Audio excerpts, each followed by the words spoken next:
മാങ്കൂട്ടൻ ചോദിച്ചത് ഇവിടുത്തെ ഡിവൈഎഫ്ഐക്കാരെ എത്രയോ നാളുകളായി നിങ്ങൾ ചെയ്യുന്ന സംഘടനാ പ്രവർത്തനം എന്താണ്? പൊതിച്ചോറ് മാത്രമല്ലേ? ശരിയാണ്. ഡിവൈഎഫ്ഐയുടെ ചുണക്കുട്ടന്മാർ പൊതിച്ചോറ് എല്ലാ ആശുപത്രികളിലും കൊണ്ടു കൊടുക്കുന്നു.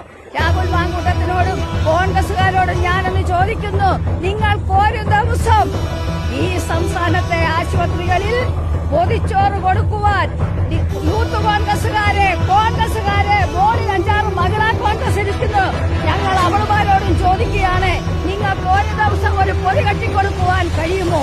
എത്രയോ വർഷമായിട്ട് ഡിവൈഎഫ്ഐയുടെ പ്രവർത്തകർ അവരുടെ സംഘടനാ പ്രവർത്തനത്തിന്റെ ഭാഗമായിട്ട് എല്ലാ ആശുപത്രികളിലും ഓരോ പഞ്ചായത്തുകളിലും ചെന്നിട്ട് ഓരോ വീടുകളിൽ കയറിയിറങ്ങി പൊതികൾ തലേദിവസം ചെന്ന് പറയും, ചേച്ചി ഞങ്ങൾക്ക് 2 പൊതി വേണം, അല്ലെ ഒരു പൊതി വേണം.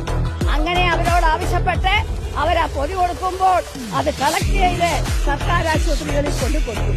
എന്തേ നിങ്ങൾക്കത് കഴിയുമോ? നിങ്ങളുടെ പണി എന്താന്ന് വെച്ചാല് യുവതികളെ പീഡിപ്പിക്കുക, അവരെ ഗർഭിണികളാക്കുക, എന്നിട്ട് അവരോട് പറയുക കൊച്ചിനെ കൊണ്ട് കളയുക. അതിന്റെ തന്തയാരാണെന്ന് എനിക്ക് കേൾക്കാൻ പറ്റില്ല.